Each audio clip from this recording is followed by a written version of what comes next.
I'm sort of on thin ice with a client right now, and You three are on thin ice. You're on thin ice. You skating on thin ice, girlie. Walking on thin ice. I'm on thin ice with her right now, man.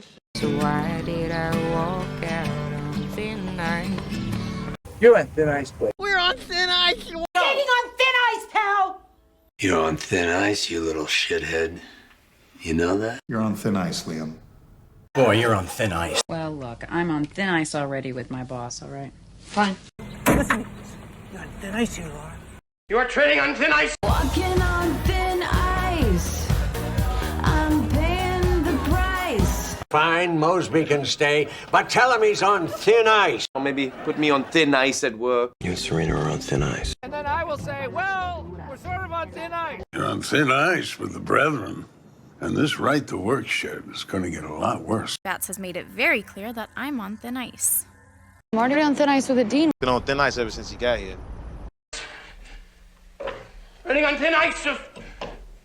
Already on thin ice with Aubon Pan in my ass. Yeah, I'm really on thin ice, so I'm just gonna have to see you at school, okay? Richard, I am on thin ice as it is at Raviga. You skating on thin ice with me, boy. Thin ice.